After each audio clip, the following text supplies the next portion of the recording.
The broadcast never showed it, but during Q3 in Austria, something clicked. Not just on the track but deep inside Ferrari's garage.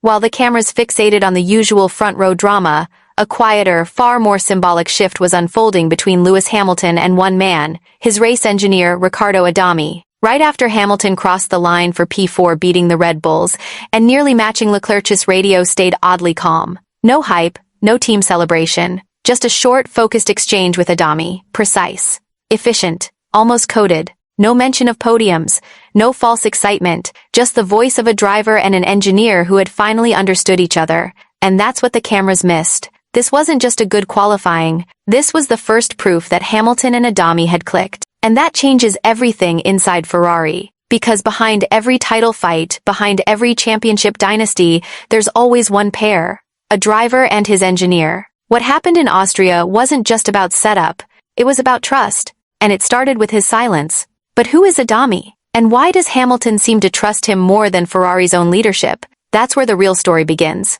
Riccardo Adami isn't just an engineer, he's a survivor, a ghost in red. Most fans still associate him with Sebastian Vettel, the four-time world champion who often praised Adami's calm under pressure and sharp mind during Ferrari's most chaotic years.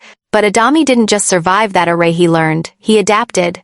And now, he's Hamilton's secret weapon. When Lewis arrived at Ferrari, most assumed he'd quickly align with Fred Vasseur, a familiar face from junior formulas, someone with executive authority. But insiders noticed something different. During simulations, Hamilton spent more time with Adami than with strategy chiefs. And while Vasseur gave press briefings, Adami rewrote how data was filtered to Hamilton in real time. Austria was the first visible proof of that shift. While Vasseur spoke of team unity, Adami and Hamilton operated like a military unit, sharp, surgical, unbothered by the outside noise.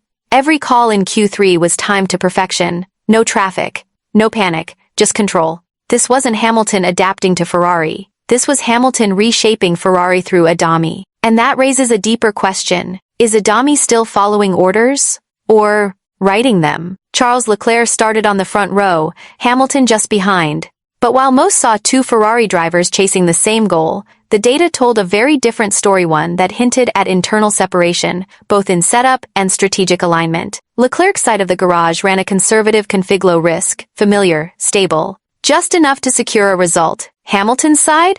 A more aggressive rear setup, risky ride height and delta margins that danced on the edge of grip. Why? Because he wasn't just fighting other teams. He was making a point to Ferrari itself. Q3 became the silent showdown. As Leclerc ran his banker lap early, Hamilton waited. Adami calculated every car ahead. And when the track peaked, Hamilton launched a lap that, if not for a minor, turn 3 snap, would have placed him on the front row ahead of Leclerc. And the radio?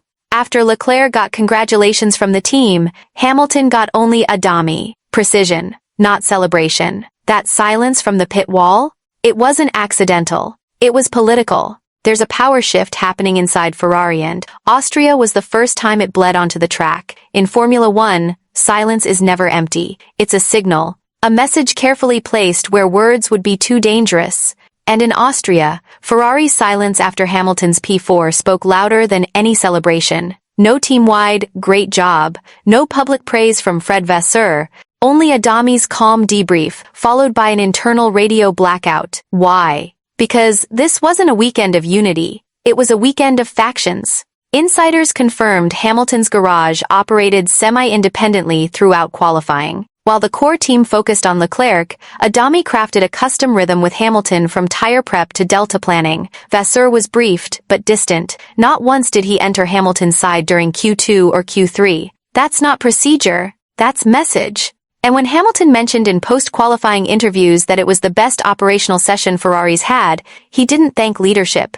He credited Adami, he praised timing, he praised structure, but not the structure led by Vasseur. That wasn't coincidence. That was a quiet rebellion, a coded announcement that Ferrari's center of gravity is shifting, not in speeches, but in execution. The question now isn't whether Hamilton can lead Ferrari. It's not about whether Hamilton can lead Ferrari, it's about whether Vasseur can survive his own leadership. P4 on paper might not mean anything dramatic, no podium, no headlines. But for Lewis Hamilton, that fourth-place finish was a declaration not of speed, but of structure. This wasn't about beating Red Bull. This was about sending a message from inside Ferrari. I have what I need, and it's not coming from the top. The last time Hamilton looked this calm after qualifying? It was during his Mercedes peak, back when he and Peter Bonington operated like a neural circuit. In Austria, the same pattern emerged, not in celebration, but in control. Hamilton didn't need to hype the result. He needed to show it was repeatable, sustainable,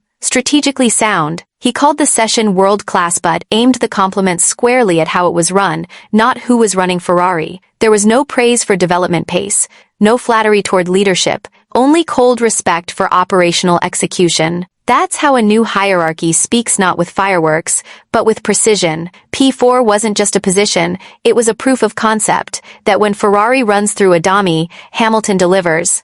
And when Vasseur stays out of the way, everything works. Charles Leclerc said all the right things. He smiled in the press conference. He praised the team. He welcomed Hamilton's performance.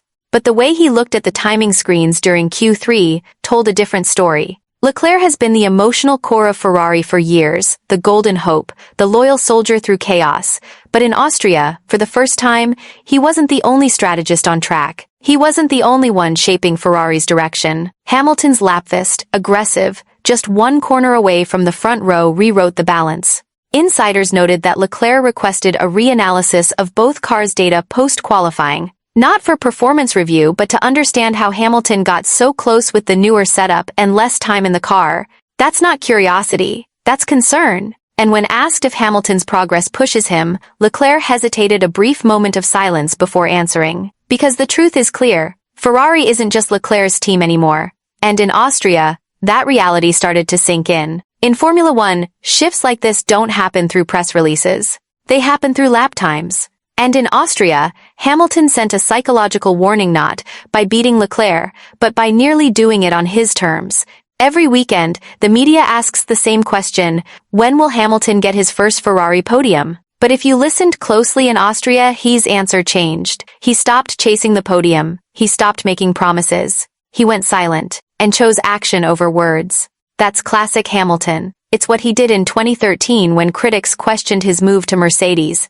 Back then, he didn't fight the narrative. He redefined it, race by race, setup by setup, engineer by engineer. Until he no longer needed to explain, he simply won. Austria felt like that moment again, not because he stood on the podium, but because he laid the first brick of something much bigger, a structure built not around Ferrari's past, but around his own vision of the future. One where Riccardo Adami becomes the new Bonington. One where silence means dominance. While the world looks at lap times, Hamilton looks at systems.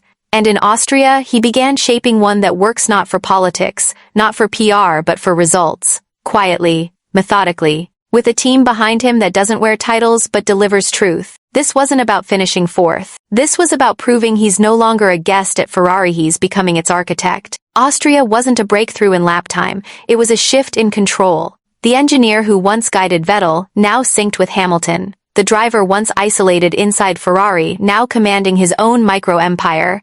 And the team principal watching from the margins. This isn't about whether Hamilton finishes P3, P2, or P1 next race. It's about how the power structure inside Ferrari is cracking and rebuilding around him. Every calm radio call, every silent post-session, every controlled execution from Adami are not random improvements. They are signatures of a system being rewritten. Leclerc still smiles. Vasseur still speaks. But the decisions, the timing, the direction, they are no longer centralized. They are moving to where results are, where clarity is, where Hamilton stands with one hand on the wheel and the other shaping the future. And the media? They'll say it's progress. They'll call it team cohesion. But here we see the truth. This is how dynasties begin, not with fireworks, but with whispers. If you believe Ferrari's real story isn't told on screen but in codes, silences, and quiet rebellions, then this is where it gets decoded. Subscribe. Stay close. Because the next revelation won't come from a press release. It'll come from a radio call they won't translate.